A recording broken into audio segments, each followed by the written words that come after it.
일부 몸은 늘 먼저 말하고 있었다. 사람은 하루에도 몇 번씩 입맛이라는 방식으로 몸의 상태를 말한다. 그런데 우리는 그 말을 듣지 않는다. 아침에 일어나 밥을 앞에 두고도 뭐가 떨어진 기분인데? 라고 느끼면서도 그냥 숟가락을 든다. 그리고 저녁 약속에서 왜 자꾸 신 음식이 생각날까? 라고 생각하면서도 그것이 무엇을 의미하는지는 묻지 않는다. 어떤 날은 신 것이 이유 없이 당기고 어떤 날은 쓰게만 느껴지는 하루가 있다. 기운이 빠지는 날은 달콤함이, 막힌 날은 매운맛이, 마음이 지치는 날은 짠맛이 찾아온다. 나는 40년을 약선 요리사로 살면서 깨달았다. 맛은 단순한 기호가 아니라 몸이 세상과 대화하는 작은 언어라는 것을. 우리는 그 말의 의미를 오랫동안 듣지 못하고 살아왔다. 하지만 오늘부터는 그 말을 들어보자. 몸이 우리에게 무엇을 말하고 있는지. 2부 산수신산 모으고 풀어내는 맛의 길. 한의학에는 아주 오래된 말이 있다. 산수신산. 신맛은 모으고 매운맛은 흩어낸다는 뜻이다. 신맛을 떠올려보자. 입이 습하고 오므라든다. 이 오므림은 단순한 생리 반응이 아니다. 이것은 기운을 모으고 흩어진 마음을 세우는 동작이다. 신맛이 당기는 날, 당신의 몸은 무언가를 모으려고 한다. 기운을 중심에 모으고 흩어진 생각을 정리하고 흔들리는 마음을 세우고 싶어 한다. 반대로 매운맛을 떠올려보자. 입이 하하고 열린다. 이것은 막힌 것을 밖으로 보내고 굳은 마음을 풀어내는 길이다. 매운 국을 한 숟가락 마시면 어쩐지 몸이 따뜻해지고 감정이 풀려나간다는 느낌이 든다. 그것은 느낌이 아니라 정확히 그것이 일어나고 있다는 뜻이다. 맛이 입에서 시작되지만 그 움직임은 몸과 마음의 방향을 가리킨다. 수렴과 발산, 모음과 흩어짐. 인생도 늘 그 사이에서 움직인다. 모으는 날과 푸는 날을 반복하면서 우리는 살아간다. 3부 인미자구 맛을 당겨 몸이 스스로를 구하는 순간 가장 신비로운 현상이 있다. 몸이 자기에게 필요한 것을 어떻게 아는가 하는 것이다. 사람은 자기 몸이 무엇이 부족한지 알아채지 못할 때가 많다. 혈액 검사를 해봐야 알 수 있고 의사의 진단이 있어야 이해하고 처방전을 받아야 비로소 약을 먹는다. 그런데 몸은 이미 알고 있다. 그리고 맛으로 신호를 보낸다. 과학자들이 한 실험이 있다. 어떤 소에게 한 달 동안 비타민 A가 빠진 사료를 먹였다. 그 뒤에 여러 사료를 섞어서 제시했다. 비타민 A가 풍부한 사료도 있고 그렇지 않은 사료도 있었다. 누가 가르치지 않았는데 그 소는 비타민 A가 풍부한 사료만 골라 먹었다. 몸은 결핍을 안다. 그리고 그 결핍을 채우는 길을 맛으로 찾아낸다. 인미자구. 맛을 끌어당겨 스스로 구하려는 몸의 지혜. 우리도 매일 그 신호를 받고 있다. 다만 듣지 않을 뿐이다. 요즘 왜 자꾸 고기가 당기지? 왜 갑자기 시원한 음료가 마시고 싶지? 이것은 변덕이 아니라 몸이 보내는 편지다. 당신이 해석하지 못한 편지일 뿐이다. 이 편지를 읽을 수 있다면 당신은 자신의 의사가 될 수 있다. 사부의미와 오행 자연이 사람 안에서 움직이는 방식. 한의학은 세상을 5가지로 본다. 5가지 맛은 5 방향의 치유다. 신맛은 긴장을 세우고 쓴맛은 열을 내려 마음을 가라앉힌다. 단맛은 허한 몸을 채우고 매운맛은 막힌 기운을 풀어낸다. 짠맛은 뻣뻣한 것을 부드럽게 만든다. 이 5가지는 결코 우연이 아니다. 맛은 오행의 길과 연결되어 간신비패신 5 장부의 리듬을 만든다. 신맛은 간을 다스리고 쓴맛은 심의 열을 내리고 단맛은 비를 채우고 매운맛은 폐를 열고 짠맛은 신에 경직된 것을 풀어낸다. 우리는 늘 자연의 일부이며 자연은 맛으로 우리에게 말을 건넨다. 사철에 음식이 있는 것도 그래서다. 봄의 신맛은 겨울의 긴장을 풀어주고 여름의 쓴맛은 봄의 생명력으로 얼어붙은 심장을 녹여주고 가을의 매운맛은 여름의 습기를 털어내고 겨울의 짠맛은 가을의 건조함을 부드럽게 만든다. 자연과 우리 몸은 같은 언어를 쓴다. 우부입이 알려주는 몸의 방향 습가하. 구체적으로 살펴보자. 생선회를 식초물에 담가두면 금세 몸이 조여진다. 흰살은 더 하얀색으로 변하고 조직이 더 탄탄해진다. 신맛은 수렴하는 힘을 갖고 있다. 마찬가지로 배추는 딱딱하고 거칠지만 소금에 절이면 시간이 지나며 살짝 시들고 숨을 죽이며 부드러워진다. 짠맛은 굳은 것을 풀어주는 길이다. 사람도 그렇다. 어떤 70대 할아버지는 회사에서 퇴직한 뒤 느슨해진 몸과 마음을 가지고 있었다. 그는 사골 국물을 마시는 것보다 신맛 나는 유자차를 자꾸만 찾았다. 그의 몸은 알고 있었다. 나는 지금 진심해야 한다. 기운을 모아야 한다는 것을. 또 다른 60대 할머니는 관절이 뻣뻣해지고 마음이 답답해진 겨울을 보내고 있었다. 그녀는 새해가 되자 자꾸 매운 국물을 찾았다. 그리고 그 국물을 한 숟가락 마신 뒤에는 어쩌는지 가슴이 탁 풀렸다고 했다. 그것은 심리가 아니라 정확히 그것이 일어나고 있다는 뜻이다. 입의 작은 움직임 하나로 몸은 이미 어디로 가야 할지 알고 있다.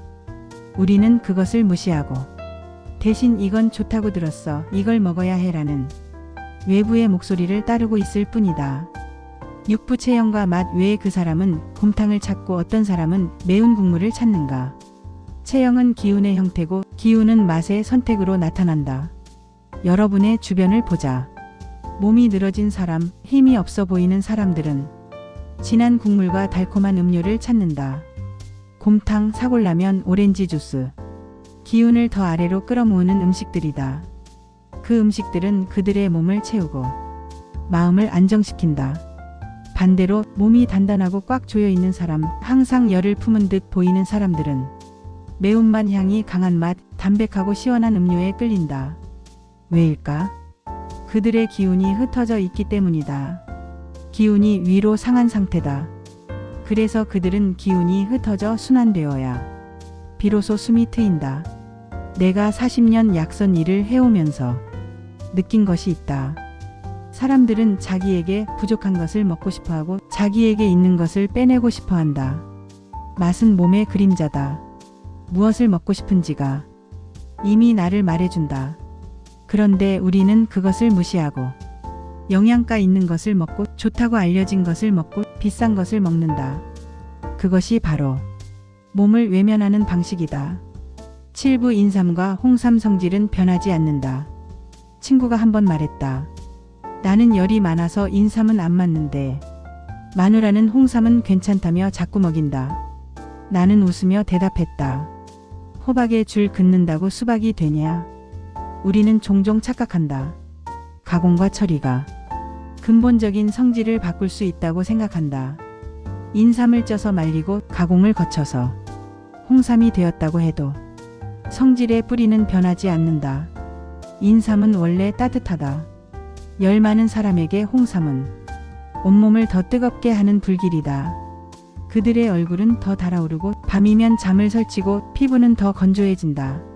그리고 가족은 좋은 약을 먹는데 왜 낫지 않냐고 묻는다. 약은 비싸다고 약이 아니고 유명하다고 약이 아니다. 몸에 맞아야 비로소 약이 된다. 그렇지 않으면 약은 독이 된다. 이것을 우리는 아내가 남편을 위해 좋은 것을 준다고 표현한다.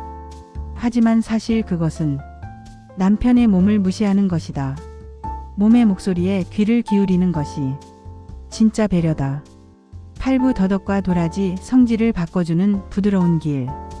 열이 많은 사람에게는 더덕과 도라지가 인삼보다 더 깊은 약이 된다. 더덕은 폐를 시원하게 하고 도라지는 막힌 기운을 풀어내며 열이 위로 떠오르는 것을 차근차근 내려준다. 여기에 중요한 철학이 있다. 몸이 원하는 것은 항상 몸이 감당할 수 있는 방향이다. 급격한 변화보다 부드러운 변화를 원하고 강한 충격보다 조용한 회복을 원한다. 음식은 그저 그 방향을 도와줄 뿐이다. 어떤 사람이 오랫동안 스트레스를 받았다면 갑자기 인삼을 먹인다고 해서 회복되지 않는다. 도라지로 막힌 길을 풀어주고 더덕으로 열을 내려주고 천천히 그 사람의 몸이 스스로 회복할 수 있는 방향을 만들어주는 것. 그것이 약선의 진정한 의미다. 성급함이 아니라 차분함, 효율이 아니라 이해. 그래서 약선은 시간을 요구한다. 구부칙즙의 진실약이거나 독이거나 여름이면 길가에서 쉽게 볼 수 있다. 칡즙 초록색 봉지에 담긴 칡즙 숙취 해소의 최고, 간 해독의 왕. 많은 사람들이 이렇게 믿는다. 한 50년대 할아버지는 매주 금요일 회사 친구들과 소주를 마신다. 토요일 아침 칡즙을 마신다. 이게 최고야. 이것만 먹으면 괜찮아. 그런데 그 옆에 앉은 50대 할머니는 다르다. 그녀의 남편은 맥주를 좋아한다. 그리고 그녀도 칡즙이 최고라고 믿었다. 칡즙을 먹고 나면 남편은 온종일 속이 불편해한다고 했다. 그 이유를 아는가? 칡은 강한 냉성을 가진 식물이다.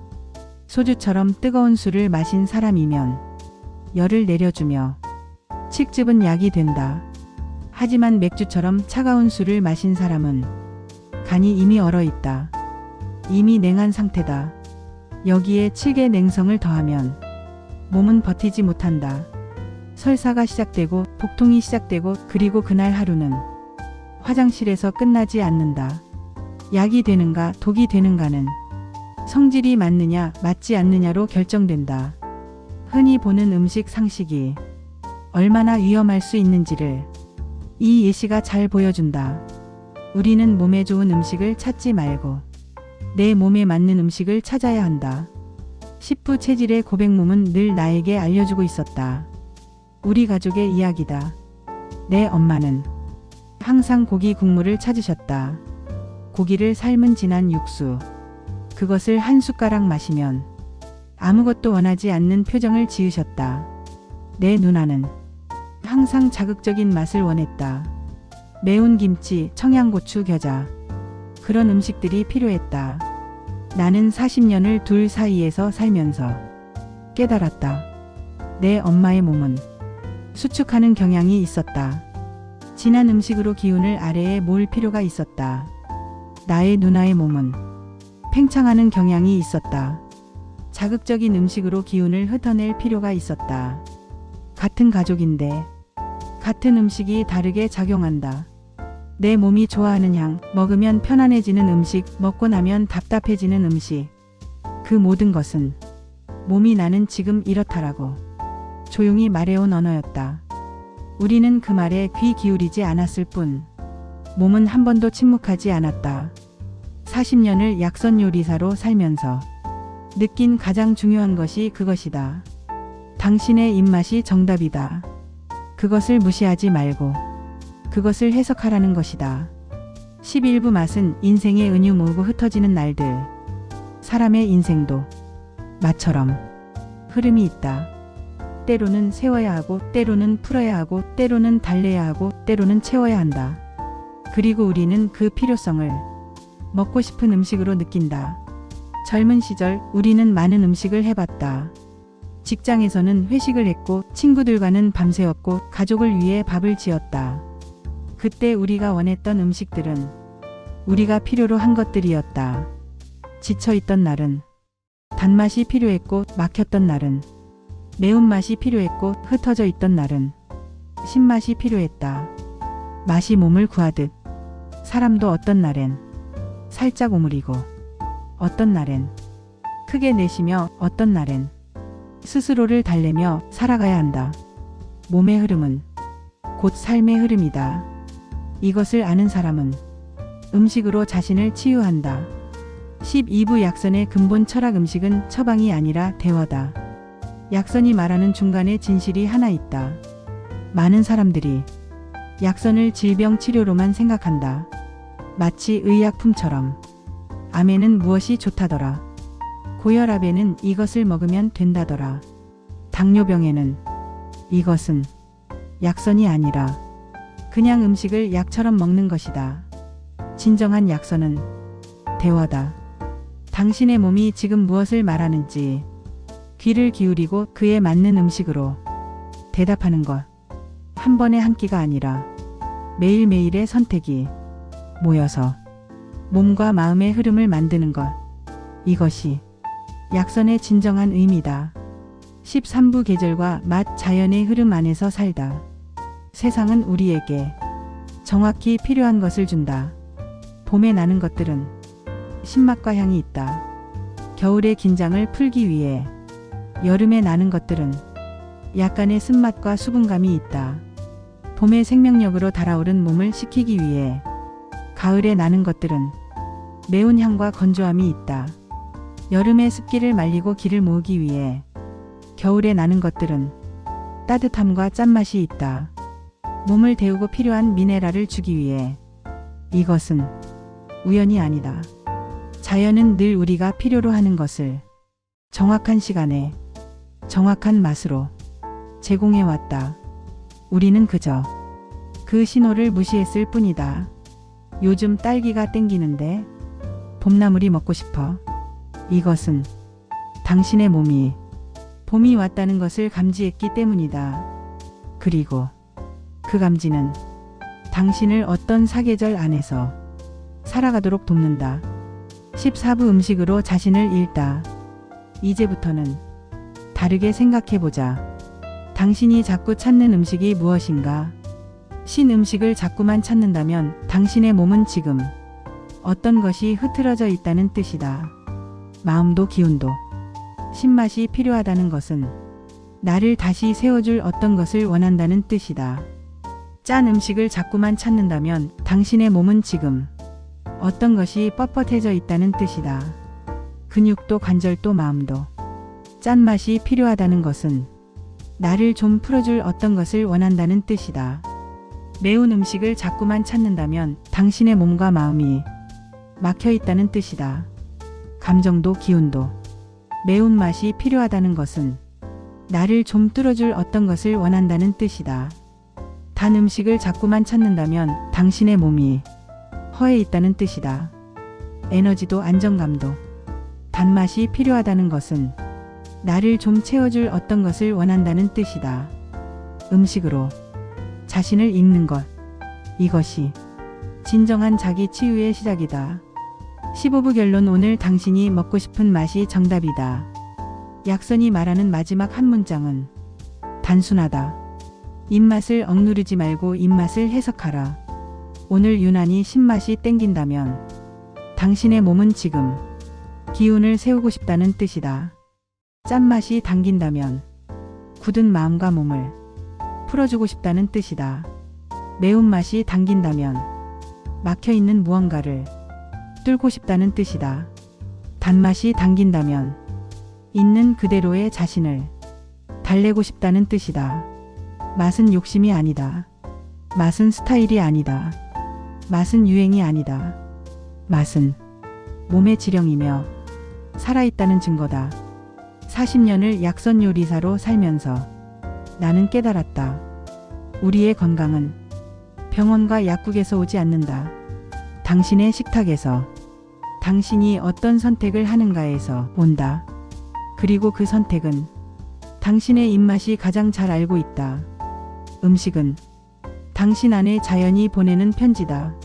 그 편지를 읽을 수 있다면 몸은 스스로 회복한다. 맛으로 몸을 구하는 지혜. 이것이 바로 산수신산과 인미자구 그리고 웽화우미의 길이다. 당신의 입맛을 믿으세요. 당신의 몸을 믿으세요. 그것이 가장 오래되고 가장 깊은 약선의 경구입니다.